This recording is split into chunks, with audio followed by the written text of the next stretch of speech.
Ang sobre ay kulay brown, simple at mukhang opisyal. Para sa karamihan, isa lang itong ordinaryong sulat. Pero para kay Elena Cruz, ito ang hininga ng isang multo na matagal na niyang ibinaon sa limot. Nanginginig ang kamay niyang hinawakan ang makapal na papel. Naramdaman niya ang bigat nito, hindi dahil sa kung ano man ang nasa loob, kundi dahil sa selyo ng korte na nakatatak dito. Huminto ang kanyang mundo. Ang ingay ng mga batang nagsisigawan at nagtutuksuhan sa harap ng kanyang maliit na kariton ay tila naging isang malayong ugong na lang. Binuksan niya ito nang may pag-iingat na parang isang bombang anumang oras ay sasabog. At sumabog nga ito, hindi sa isang malakas na ugong, kundi sa isang nakabibinging katahimikan nang mabasa niya ang pangalan ng isinasakdal sa kaso. Martin Reyes, isang pangalang banyaga, isang pangalang kilala sa buong Maynila. Pero sa puso ni Elena, may iisang tunay na pangalan ang taong iyon. Marco. Biglang nanlamig ang kanyang mga kamay sa kabila ng init na nagmumula sa kawali ng piniprito niyang kwek-kwek. Parang may bumara sa kanyang lalamunan. Ang lalaking kumuha ng lahat sa kanya, ang kanyang pera, ang kanyang dignidad, ang kanyang tiwala sa pag-ibig, ay muling nagpaparamdam. Mama! Ang matinis na boses na yon, ang pumunit sa madilim na ulap, na biglang bumalot sa kanyang isipan. Napalingon si Elena at nakita ang pinakamahalaga niyang yaman, ang kanyang anghel, ang kanyang si Maya. Tumatakbo ito palapit sa kanya. Ang maliit nitong mga paa ay tila may pakpak. Nakapusod ang buhok nito at may ngiti sa mga labi na kayang magpaliwanag kahit sa pinakamadilim na gabi. Sa isang iglap, nawala ang takot at napalitan ng isang mabangis na determinasyon. Ang sulat sa kamay niya ay hindi na isang banta. Isa na itong hamon. "O anak, dahan-dahan," sabi ni Elena. Pilit na pinapasigla ang kanyang boses. "Mama, look!" Ipinakita ni Maya ang isang test paper. May malaking pulang star sa taas. "Perfect po ako sa math." Hinaplos ni Elena ang pisngi ng anak. Dito siya kumukuha ng lakas. Sa 10 taon na tiniis niya ang lahat, ang mga ngiti ni Maya ang nagsilbing liwanag niya. Ibinulsa niya ang sobre, pansamantalang itinatago ang bangungot. Ngayon, para muna sa anak niya. "Wow! Ang galing-galing naman ng baby ko." Puri niya.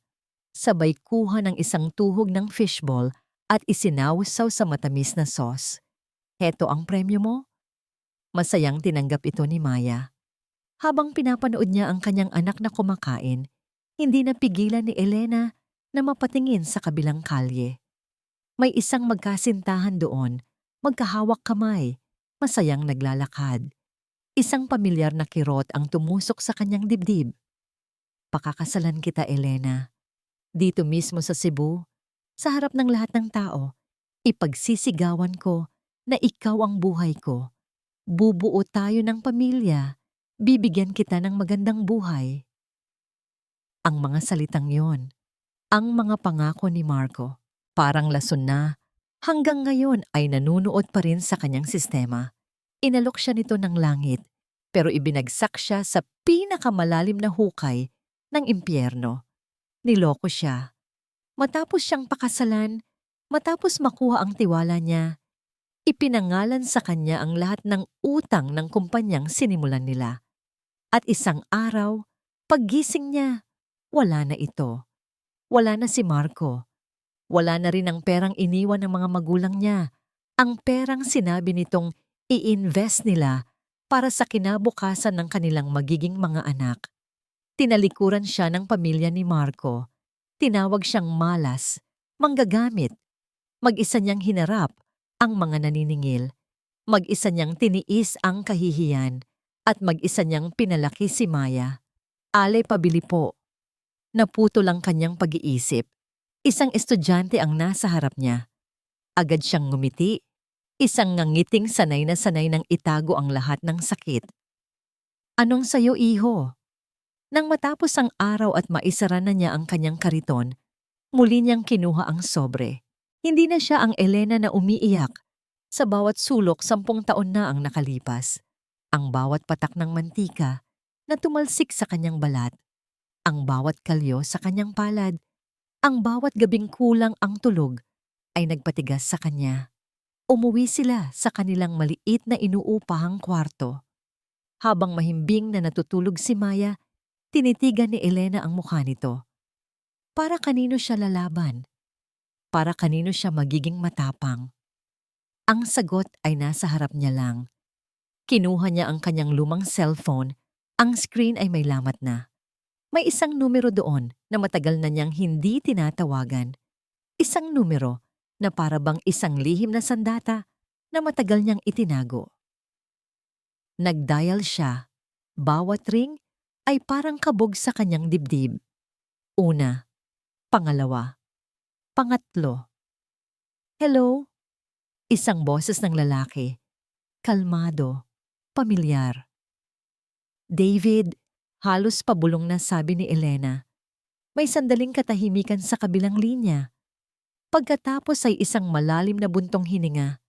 Elena, alam kong darating ang araw na ito. Handa ka na ba? Sa ika-35 palapag ng pinakamataas na gusali sa Ortigas, ang mundo ay nasa paanan ni Martin Reyes. Ang hangin mula sa aircon ay malamig at may amoy ng mamahaling pabango. Ang kanyang opisina ay isang testamento ng kanyang tagumpay, isang malawak na espasyo na may sahig na gawa sa kahoy, isang mesang gawa sa mahogany at isang bintanang salamin na sumasakop sa buong pader na nagpapakita ng tanawin ng buong Maynila. Dito, siya ang hari. At yun po ang kwento ko, sabi ni Martin. Ang kanyang nangiti ay perpektong kinakalkula para sa kamera. Nagsimula ako sa wala. Sipag, tiyaga at pananampalataya sa Diyos. Iyon lang ang puhunan ko. Ang babaeng reporter sa harap niya ay tila nabighani. Tumango-tango ito, ang mga matay nagniningning sa paghanga. Isang napakagandang kwento, Mr. Reyes. Tunay na isang inspirasyon sa lahat ng Pilipino. Tawagin mo na lang akong Martin, sabi niya nang may pekeng kababaang loob. Natapos ang interview. Nang makaalis na ang TV crew, unti-unting nawala ang nangiti sa mga labi ni Martin. Ang init ng mga ilaw ng kamera ay napalitan ng lamig ng kanyang pagkatao. Bumalik siya sa kanyang mesa at umupo sa kanyang silyang gawa sa katad. Para sa kanya, ang mga interview na tulad nito ay isang laro lamang. Isang kinakailangang pag-arte para mapanatili ang imahe na maingat niyang binuo sa loob ng 10 taon. Ang CEO ng Reyes Holdings, ang taong mula sa hirap ay naging milyonaryo, ang hari ng kasinungalingan. Pumasok ang kanyang abogado, si Attorney Sandoval, isang lalaking nasa edad 50 na palaging mukhang seryoso. Sir, narito na po ang mga dokumento para sa kaso. Inilapag nito ang isang makapal na folder sa kanyang mesa. Tiningnan lang ito ni Martin na parang isang langaw na dumapo sa kanyang pagkain.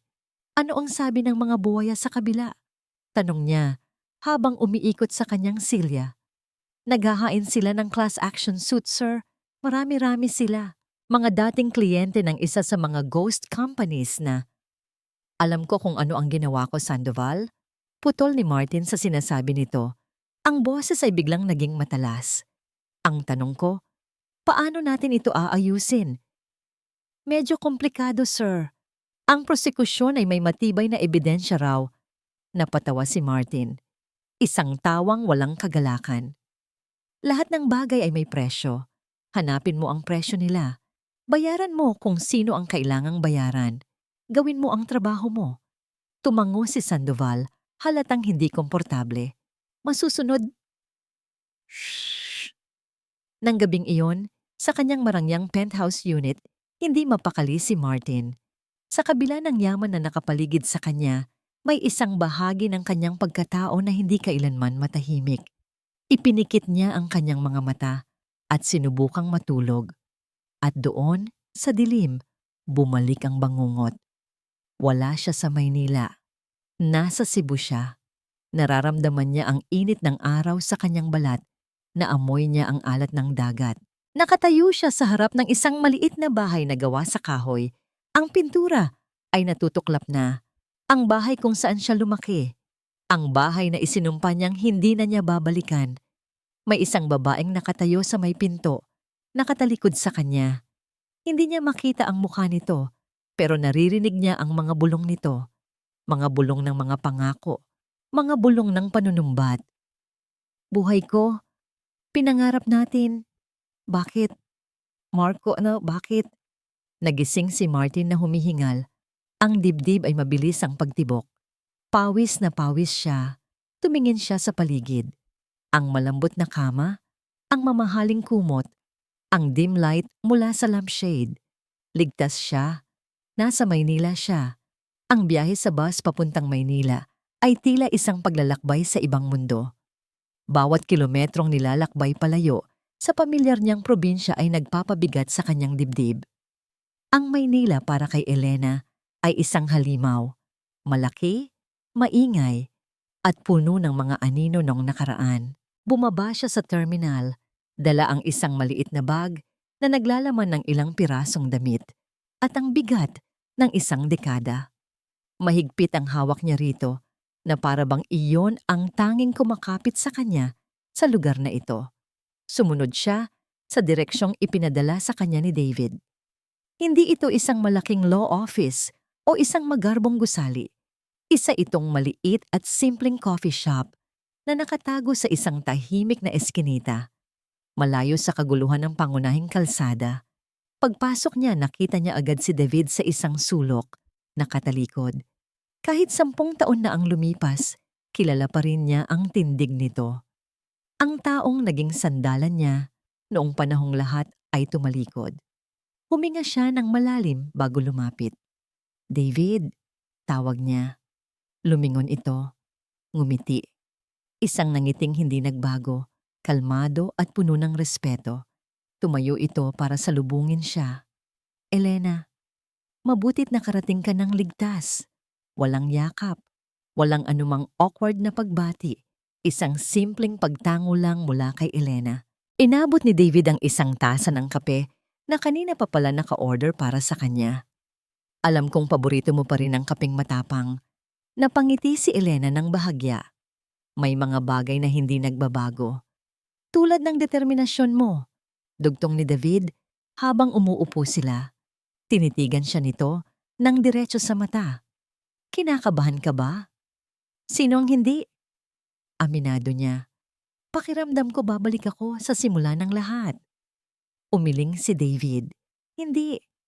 Malayo ka na sa simula. Biglang nag-flashback sa isip ni David ang araw na iyon. Halos 9 na taon na ang nakalipas. Hinanap niya si Elena matapos mabalitaan ang nangyari. Natagpuan niya ito sa isang maliit na bayan sa Laguna. Payat, putla, at may hawak na sanggol. Ang mga mata nito ay walang buhay, parang isang basag na salamin. Anong gagawin ko, David? Tanong ni Elena noon. Ang boses ay basag.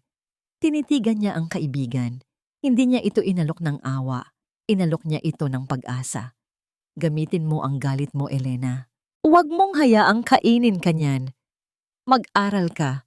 Gamitin mo ang talino mo. Intindihin mo kung paano kanya niloko. Para balang araw, kaya mo nang lumaban ng tama. Siya ang nag-udyok dito na kumuha ng kursong accountancy sa isang maliit na kolehiyo sa gabi. Siya ang nagpadala ng mga libro. Siya ang tumatawag linggo-linggo para kumustahin hindi ang kaso, kundi si Elena at si Maya. Nagbunga ang lahat ng pinaghirapan mo, sabi ni David. Pinuputol ang katahimikan. Inilabas ni David ang isang manipis na folder mula sa kanyang briefcase. Hindi ito kasing kapal ng folder ng abogado ni Marco. Ang laman nito ay piling-pili. Nandito lahat, sabi ni David. Ang mga kopya ng kasulatan ng utang na ipinangalan sa'yo.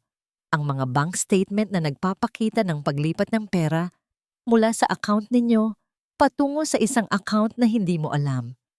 At ito, Itinuro niya ang isang dokumento, ang kopya ng insurance claim para sa mga magulang mo at ang withdrawal slip na may pirma mo na ginawa ni Marco 3 araw lang bago siya nawala. Hinawakan ni Elena ang papel. Ang bawat letra, bawat numero ay isang patalim na muling sumusugat sa kanyang puso. Pero ngayon, hindi na siya umiiyak. Ngayon, naiintindihan na niya ang lahat, ang bawat transaksyon, ang bawat panloloko. Handa na ako, sabi ni Elena. Ang boses ay matatag. Bago sila maghiwalay, tumawag si Elena sa kanyang kapitbahay na pinag-iwanan kay Maya. Ate, kumusta po si Maya? Okay naman siya, Elena. Kakatapos lang naming kumain. Gusto mo siyang kausapin? Narinig niya ang boses ng anak sa kabilang linya. Mama, kailan po kayo uuwi? Pumikit si Elena. Pinipigilan ang luhang gustong kumawala. Kailangan niyang maging malakas para sa batang ito. Malapit na, anak. May inaayos lang si Mama dito sa Maynila. Tandaan mo, lahat ng ginagawa ni Mama ay para sa'yo, ha? Mahal na mahal kita. Mahal din po kita, Mama. Pagkatapos ng tawag, pinunasan niya ang isang takas na luha. Hinarap niya si David na ngayon ay nakatayo na. Salamat, David, sa lahat. Wala iyon, sagot nito. Magpahinga ka na. Kailangan mo ng lakas para bukas. Nang paalis na si Elena, muli siyang tinawag ni David. Elena, lumingon siya. Seryoso ang mukha nito, ang mga mata ay nakatitig sa kanya. Bukas, sa korte, hindi ka lang Elena Cruz na tindera. Ikaw ang susi sa lahat. Pero may isa pa akong hindi sinasabi sa'yo tungkol sa posisyon ko sa kasong ito. Ang bulwagan ng hustisya ay isang sirko para kay Martin Reyes. Pagbaba pa lang niya mula sa kanyang makintab na itim na sasakyan, sinalubong na siya ng mga kumukutitap na ilaw ng kamera at nag-uunahang mga tanong mula sa media. Para siyang isang artista na dumating sa isang premiere night. Inayos niya ang kanyang mamahaling necktie, hindi pinansin ang mga tanong, at naglakad ng may kumpiyansa. Ang mga sapatos niyang gawa sa katad ay tumutunog sa marmol na sahig. Mga desperadong langaw, bulong niya sa sarili. Sa loob ng korte, ang hangin ay mabigat at formal. Umupo siya sa tabi ng kanyang abogado, si Sandoval, na halatang mas kinakabahan kaysa sa kanya. Relax, Sandoval, sabi ni Martin nang hindi tumitingin dito. This is just business. Inilibot niya ang kanyang paningin sa buong silid. Hinanap niya ang babaeng nagngangalang Elena Cruz sa listahan. Inaasahan niyang makakita ng isang payat, mukhang kawawang babae na nakaupo sa isang sulok, nanginginig sa takot. Pero wala. Wala siyang nakitang ganoon. Mas mabuti, naisip niya. Baka naduwag na. Nagsimula ang paglilitis. Tinawag ang panig ng prosekusyon. Isang lalaki ang tumayo. Matikas ang tindig, suot ang isang simpleng barong. Ang prosecution ay kinakatawan ni Fiscal David Reyes, sabi ng tagapagsalita ng korte. Sa pagkarinig ng pangalan, bahagyang kumunot ang noo ni Martin. David? Pamilyar ang pangalan. Ngunit nang humarap ang piskal sa korte, tila isang kidlat ang tumama kay Martin. Huminto ang pag-inog ng kanyang mundo. Ang maingay na silid ay biglang naging tahimik. Ang lalaking nakatayo roon, ang lalaking may matatalim na mga matang nakatitig ngayon sa kanya, ay hindi isang estranghero. Si David, ang mahiyain at walang imik niyang kaibigan sa Cebu, ang lalaking palagi lang nasa anino niya. Ang lalaking huli niyang nakita ay isang simpleng clerk lang sa munisipyo. Paano? Ang mga mata ni David ay hindi na mga mata ng isang kaibigan.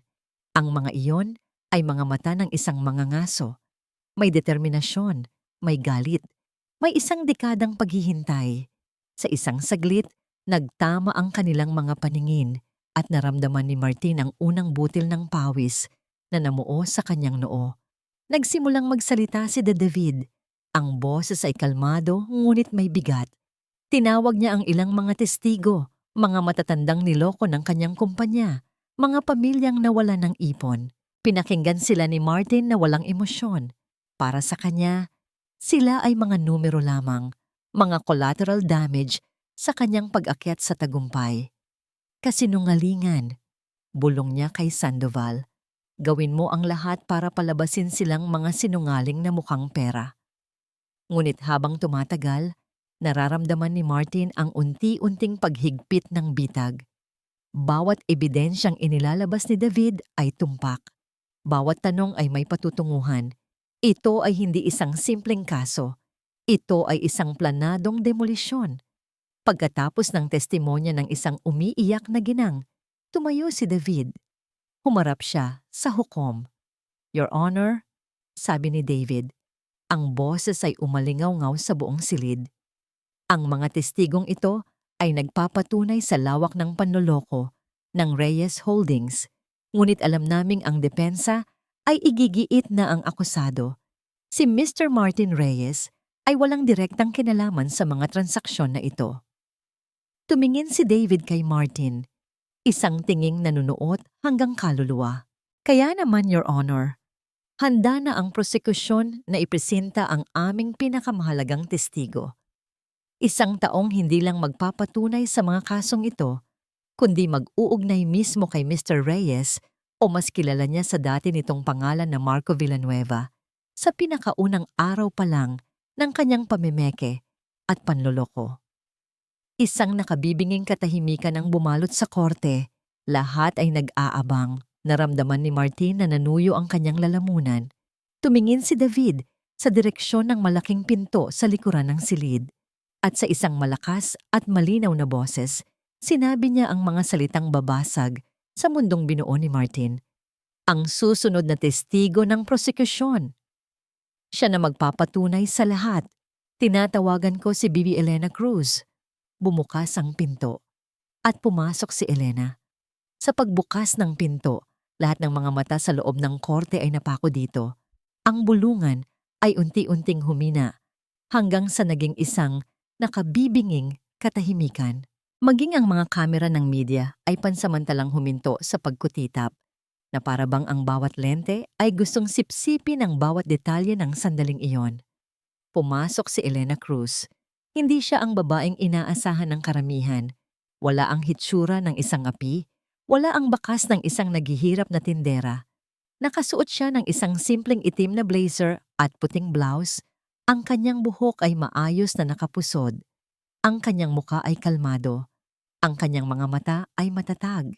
At ang kanyang paglakad ay may bigat at layunin. Naglakad siya sa gitnang pasilyo. Bawat hakbang niya ay tila sinusukat. Dinaanan niya ang hanay ng mga upuan kung saan nakaupo si Marco. Hindi niya ito tiningnan. Hindi niya ito binigyan ng kahit isang sulyap. Para sa kanya, sa sandaling iyon, ang lalaki ay isa lamang parte ng muebles ng silid. Walang buhay, walang halaga. Naramdaman ni Elena ang init ng tingin ni Marco. Isang tinging puno ng pagkabigla, galit at marahil takot.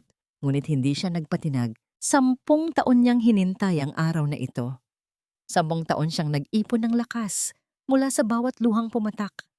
Hindi niya ito sasayangin sa isang sulyap lamang. Nakarating siya sa harap at umupo sa upuan ng mga testigo. Iniharap niya ang kanyang sarili sa hukom at sa buong korte. Doon, sa unang pagkakataon, binaling niya ang kanyang tingin sa mesang kinauupuan ni Marco. Nagtagpo ang kanilang mga mata.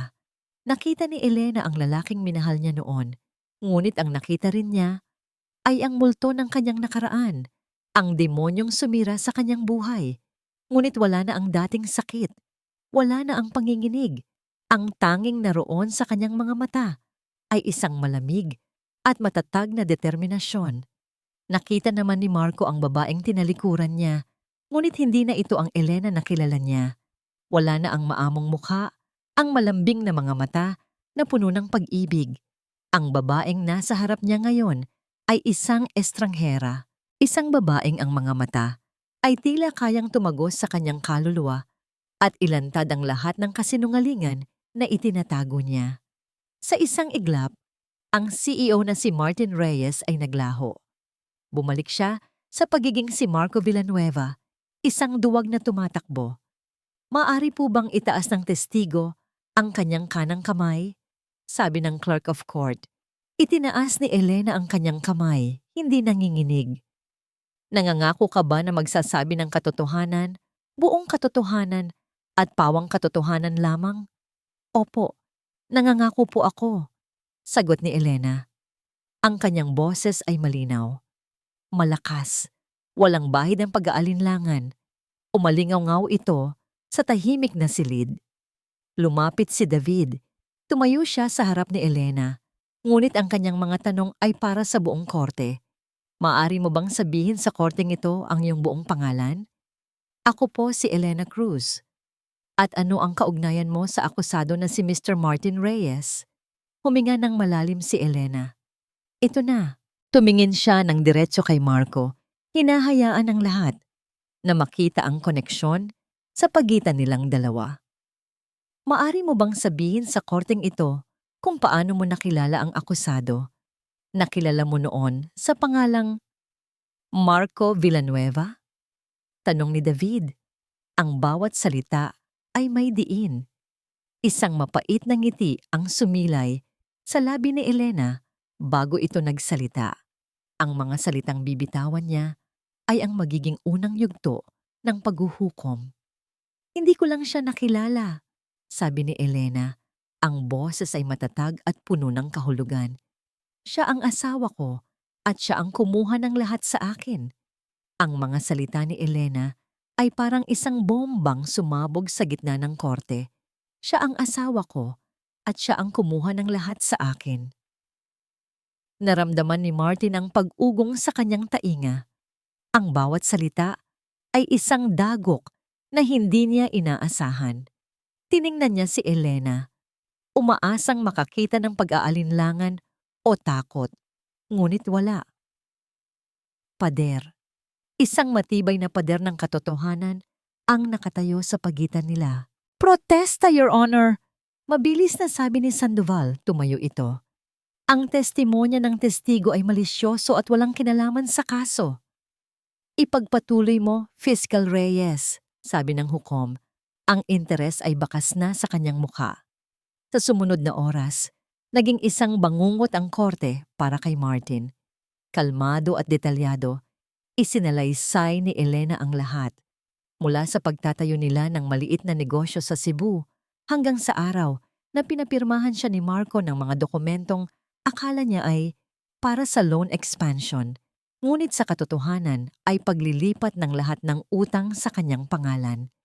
Inilabas ni Elena ang mga lumang dokumento. Bawat isa ay maingat na nakatago sa loob ng 10 taon. Ipinakita niya ang mga ito sa korte. Ang bawat pirma niya ay isang testamento ng kanyang bulag na pagtitiwala.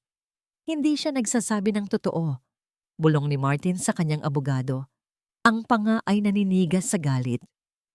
Pabulaanan mo lahat ng sinasabi niya. Gawin mo siyang sinungaling. Tumayo si Sandoval para sa cross-examination. Ang kanyang estratehiya ay halata. Sirain ang kredibilidad ni Elena. Bibi Cruz, simula ni Sandoval, ang boses ay puno ng pekeng pakikiramay. Hindi ba't totoo na ikaw at ang dati mong asawa, si Mr. Villanueva, ay naghiwalay 10 taon na ang nakalipas? Iniwan niya ako. Pagtatama ni Elena, hindi nagbabago ang tono. Isang masakit na paghihiwalay, sigurado ako, patuloy ni Sandoval. Hindi ba't posible na ang lahat ng ito ay gawa-gawa mo lang? Isang paraan ng isang babaeng iniwan para makapaghiganti sa lalaking umalis sa kanya? Hindi natinag si Elena. Tumingin siya kay Sandoval, pagkatapos ay kay Marco. Ang mga dokumento ay hindi nagsisinungaling, attorney. Ang mga numero ay hindi naghihiganti. Dito na pumasok si David. Your Honor, kung pinagdududahan ng depensa ang motibo ng testigo, mayroon kaming isang huling ebidensya na magpapatunay sa lahat. Isang malaking screen ang ibinaba sa harap ng korte. Ipinakita roon ang isang kopya ng isang tseke mula sa isang insurance company. Ito po ang tseke para sa life insurance ng mga yumaong magulang ni Vic Cruz, paliwanag ni David. Isang malaking halaga na idineposito sa joint account nilang mag-asawa. Pagkatapos, isang bank statement ang lumabas sa screen.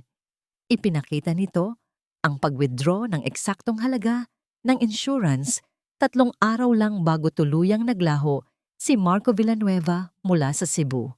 Ang transaksyon ay ginawa sa bangko kung saan si Marco lang ang may access. Isang malakas na ang narinig mula sa mga tao sa loob ng korte. Ang mga reporter ay nagsimulang mag-type ng napakabilis sa kanilang mga laptop. Ang kwento ay hindi na lang tungkol sa corporate fraud. Ito ay tungkol sa isang lalaking hindi lang ninakawan ang mga kliyente, kundi pati na ang sarili niyang asawa, pati na ang perang pamana ng mga namatay nitong magulang. Iyon ang sandaling gumuho ang mundo ni Martin Reyes. Napayuko siya. Hindi na niya kayang salubungin ang mga mata ni Elena, ni David o ng sinuman. Ang lahat ng kasinungalingan na binuo niya ay unti-unti nang natitibag. Ang tanging naririnig na lang niya ay ang mabilis na pagtibok ng kanyang puso at ang walang humpay na pag-click ng mga kamera. Tumingin siya sa paligid, desperado.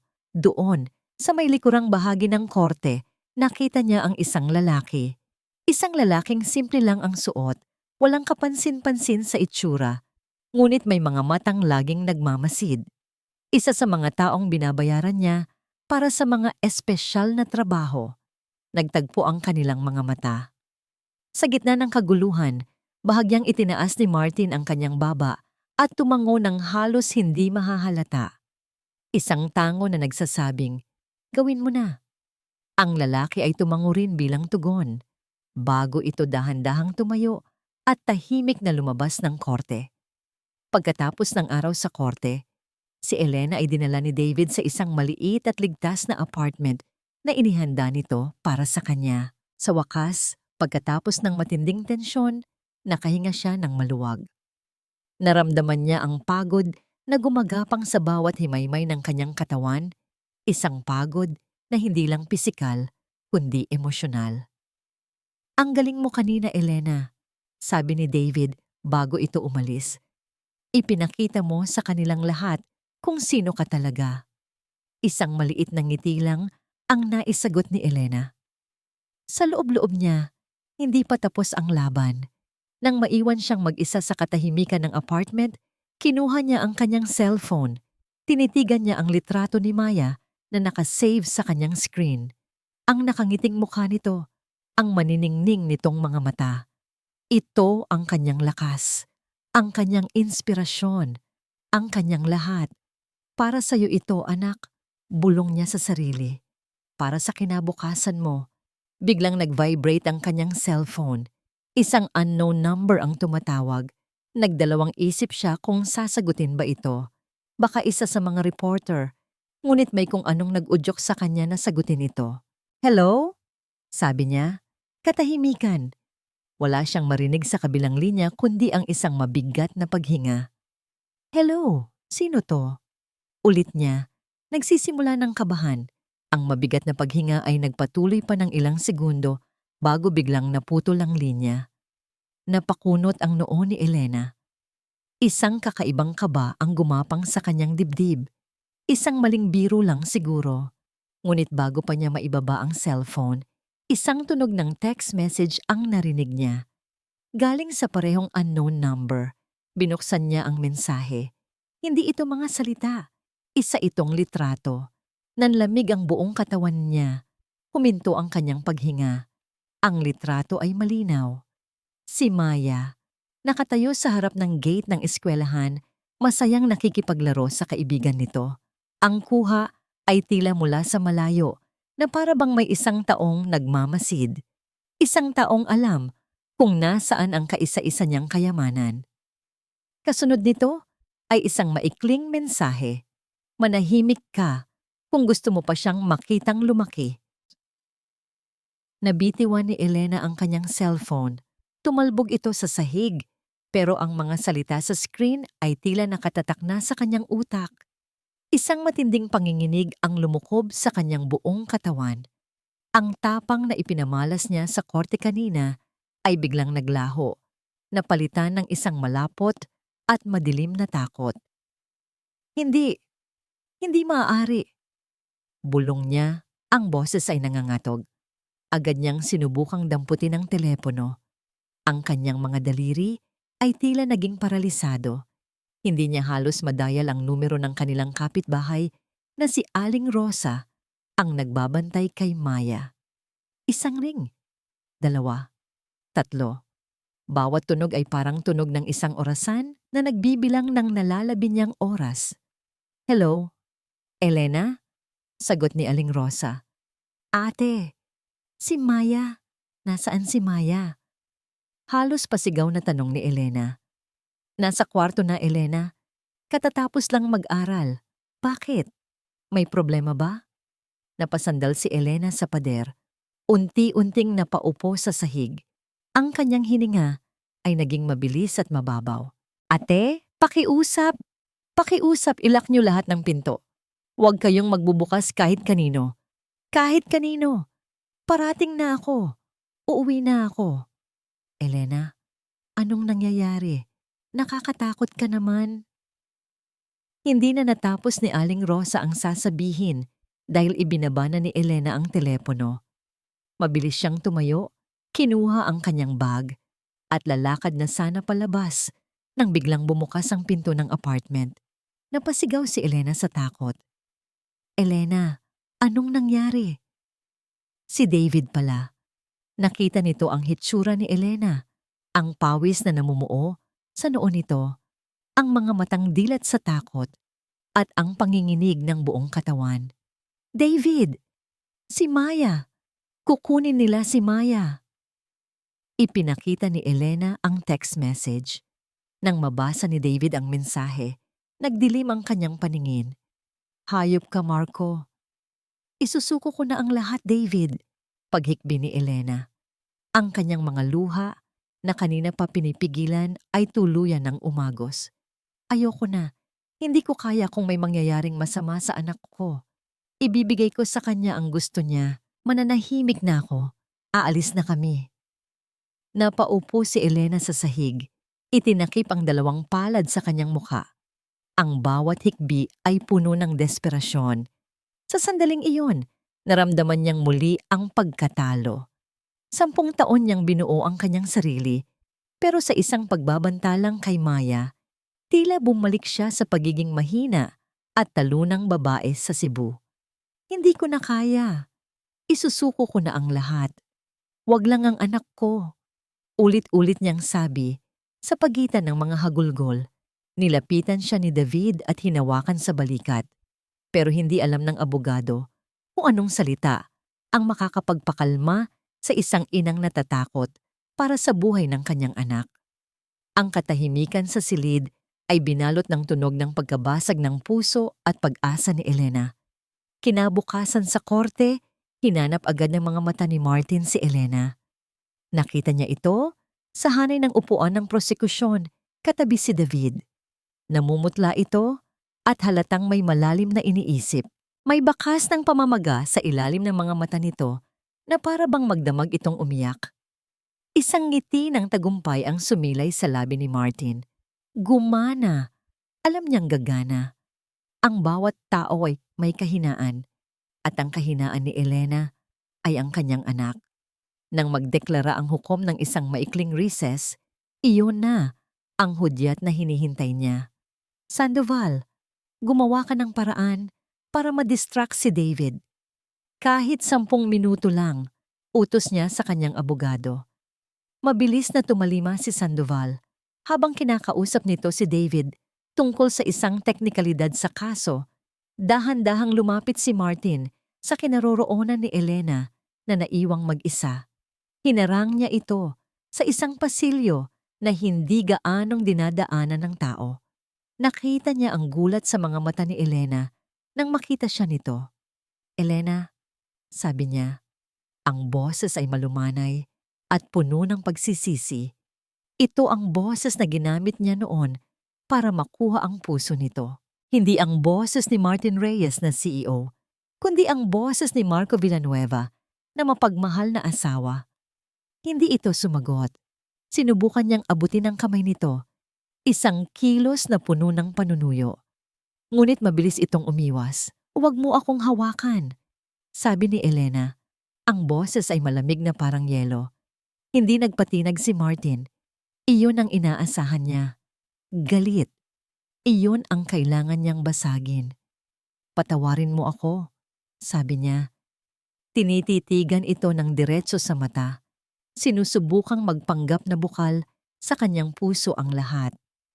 "Alam kong wala akong karapatang humingi ng tawad. Alam kong nasaktan kita ng sobra-sobra. Pero maniwala ka sa akin, hindi ko yon ginusto." "Hindi mo ginusto?" Isang tawang walang kagalakan ang kumawala sa bibig ni Elena. "Galing ako sa hirap, Elena. Alam mo yan." Patuloy ni Martin, ginagamit ang nakaraan bilang kanyang pananggalang. "Natakot ako. Natakot akong bumalik sa putik. Ginawa ko lang ang lahat para makaahon tayo. Para sa pamilya na pernah nating pinangarap." Ang pagbanggit sa kanilang pangarap ay isang sinadyang patalim. Isang paraan para ipaalala dito ang nakaraan nilang dalawa. Nakita niya ang bahagyang pagbabago sa ekspresyon ni Elena. Isang kislap ng sakit. Ngayon na ang tamang pagkakataon. Mula sa bulsa ng kanyang coat, kinuha niya ang isang maliit at makintab na card. Hindi ito credit card. Isa itong itim na metal card na may nakaukit na mga numero. Isang access card sa isang private bank account. Iniabot niya ito kay Elena. "Ayoko nang makita kang nahihirapan," sabi niya. Ang boses ay halos pabulong na. "Ayoko nang makita kang nagtitinda sa kalsada. Hindi yan ang buhay na nararapat sa'yo o sa anak natin." Tumingin si Elena sa card, pagkatapos ay sa kanya. "Ano ito?" $10,000,000, sabi ni Martin. Dahan-dahan, para marinig at maintindihan nito ang bawat salita. "Sapat na para mabuhay kayo ng marangya habang buhay sa ibang bansa. Kung gusto mo, kalimutan mo na ang Pilipinas. Kalimutan mo na ako. Ituring mo itong bayad sa lahat ng sakit na naidulot ko." Idinikit niya ang card sa palad ni Elena. "Tanggapin mo ito, Elena, at tapusin na natin ang lahat ng ito. Bawiin mo lang ang sinabi mo. Sabihin mong nagkamali ka lang. Nadala lang ito ng sama ng loob. At pagkatapos, malaya ka na." Natahimik si Elena. Hawak niya ang card. Nakatitig ito kay Martin. Naghihintay si Martin. Ito na ang katapusan. Ang kanyang tagumpay. Inaasahan niyang makakita ng luha, ng pag-aalinlangan, ng pasasalamat. Ngunit ang nakita niya ay isang bagay na hindi niya inaasahan. Tinitigan siya ni Elena na para bang ngayon lang siya nito nakita ng tunay. Wala ng galit. Wala ng sakit. Ang naroon ay isang bagay na mas masahol pa. Awa. Isang malamig na awa. Hindi ito nagsalita. Walang sinabi. Dahan-dahan itong isinara ang mga daliri sa paligid ng card. Pagkatapos ay tumalikod ito at nagsimulang maglakad palayo, pabalik sa korte. Naiwan si Martin na nakatayo roon, mag-isa. Ang kanyang pekeng pagsisisi ay napalitan ng isang nakakakilabot na kawalan ng katiyakan. Hindi niya alam kung ano ang ibig sabihin ng katahimikan na iyon. Hindi niya alam kung ano ang gagawin nito. At sa unang pagkakataon, sa loob ng 10 taon, naramdaman ni Martin Reyes ang tunay na takot. Bumalik si Elena sa kanyang upuan sa tabi ni David. Ang metal na card sa kanyang kamay ay malamig. Ngunit ang kanyang puso ay nag-aalab sa isang bagong klase ng apoy. Hindi na ito galit. Ito ay kaliwanagan. Nakita na niya ang tunay na pagkatao ni Marco. Hindi isang halimaw, hindi isang demonyo, kundi isang kaawa-awang duwag na nagtatago sa likod ng pera at kapangyarihan. At sa sandaling iyon, alam na niya ang kanyang gagawin. Nagsimula muli ang paglilitis. Tinawag siyang muli sa witness stand para sa pagpapatuloy ng cross-examination. Bago pa man makapagsalita si Sandoval, tumingin si Elena ng diretso sa hukom. Your Honor, may I have a moment? Tanong niya, ang boses ay malinaw at matatag. Pumayag ang hukom, huminga ng malalim si Elena. Ito na ang huling pagkakataon. Walang atrasan. Your Honor, bago ako magpatuloy, nais kong ipaalam sa korte na ilang minuto lang ang nakalipas. Sa oras ng ating recess, sinubukan ng akusado na suhulan ako. Isang kolektibong paghinga ng gulat ang narinig sa buong korte. Maging si David ay napatingin sa kanya, hindi makapaniwala.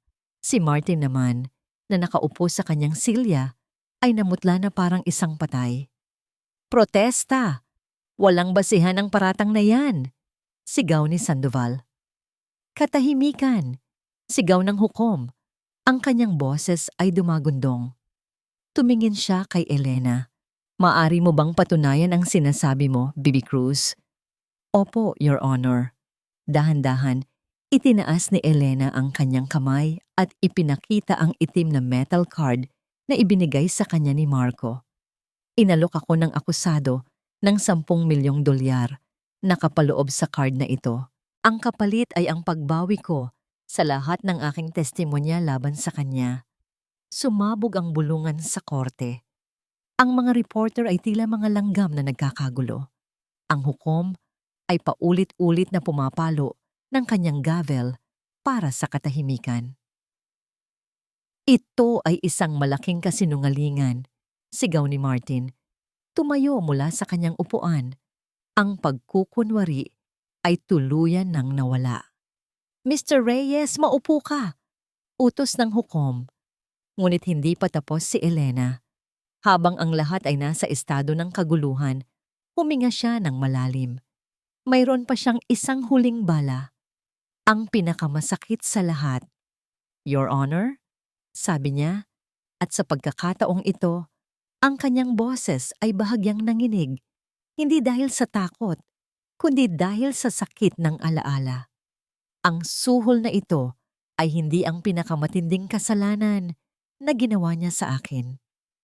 Tumingin siya ng diretso sa mga mata ni Marco. Mga matang na ngayon ay puno na ng desperasyon. Ang pinakamasakit na ginawa niya ay noong nilinlang niya akong pirmahan ang pag-claim sa insurance ng aking mga magulang.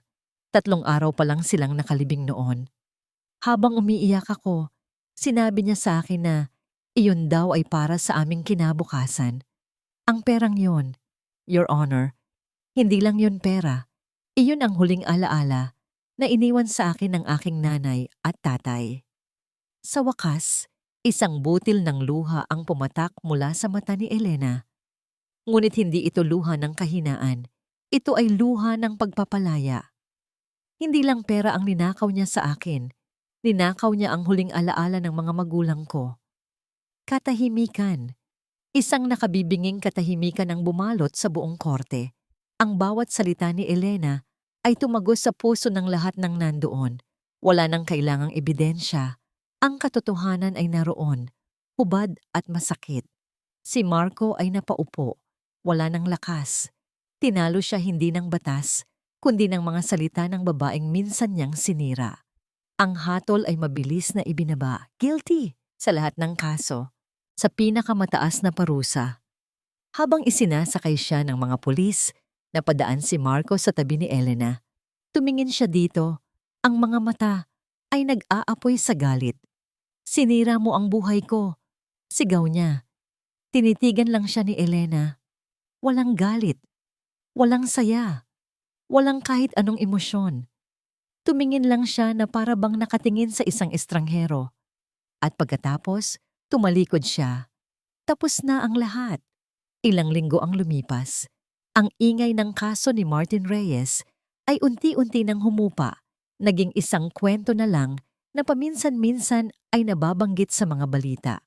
Ngunit para kay Elena, ang katahimikan na dulot nito ay isang bagong simula.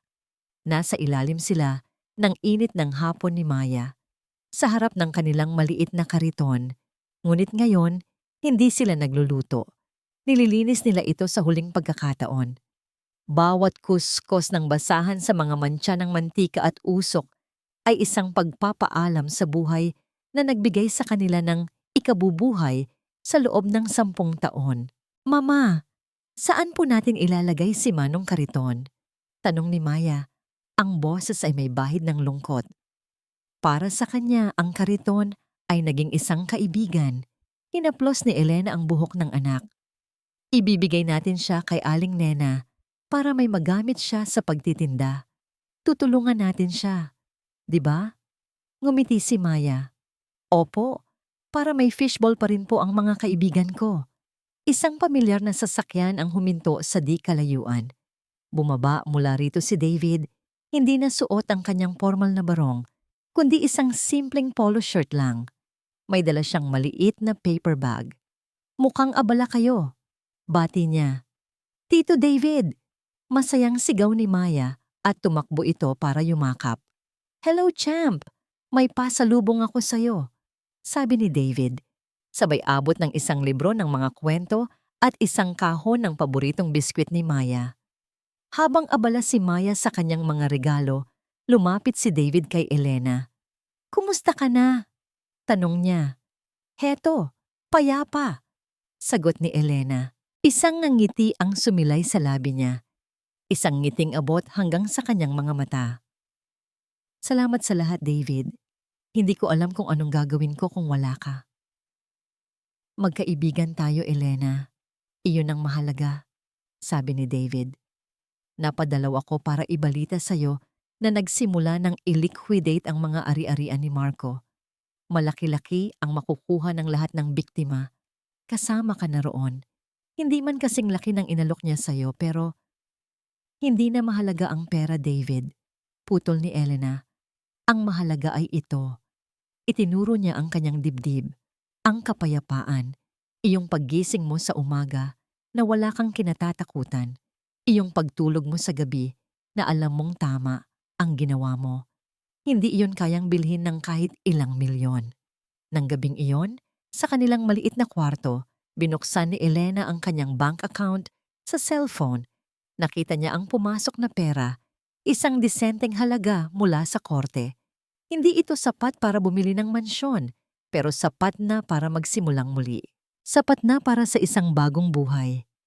Tumingin siya kay Maya na mahimbing na natutulog sa kanyang tabi. Iyon ang tunay niyang yaman. Kinabukasan, habang magkahawak kamay silang naglalakad ni Maya sa isang parke, ang sikat ng araw sa hapon ay nagbibigay ng gintong kulay sa paligid. Ang mukha ni Elena ay hindi na nababalot ng lungkot ng nakaraan. Napalitan na ito ng kapanatagan at lakas ng isang taong nahanap muli ang kanyang sarili. Biglang tumunog ang kanyang cellphone, isang numerong hindi pamilyar. Galing sa Maynila. Nag-alinlangan siya, ngunit sinagot din ito. Hello? Good afternoon. Am I speaking with Miss Elena Cruz? Tanong ng isang professional na boses ng babae sa kabilang linya. Yes, speaking. Ma'am, tumatawag po ako mula sa HR department ng SESIP, Gores, Velayo & Co. Nabasa po namin ang tungkol sa inyo sa balita at humanga kami sa inyong tapang at kaalaman sa accounting. Nais po sana naming imbitahan kayo para sa isang interview para sa posisyon bilang isa sa aming mga forensic accountant. Huminto sa paglakad si Elena. Ang kanyang puso ay biglang tumibok ng mabilis, hindi dahil sa kaba, kundi dahil sa pag-asa. Isang bagong pinto, isang bagong pagkakataon, isang buhay na binuo hindi mula sa paghihiganti, kundi mula sa katotohanan. Tumingin siya sa kanyang anak na nakangiting nakatingala sa kanya. Pagkatapos, tumingin siya sa papalubog na araw, sa simula ng isang bagong umaga. Isang nangiti ang muling sumilay sa kanyang mga labi. Hello? Ulit niya, ang boses ay puno na ng kumpiyansa at pananabik sa hinaharap.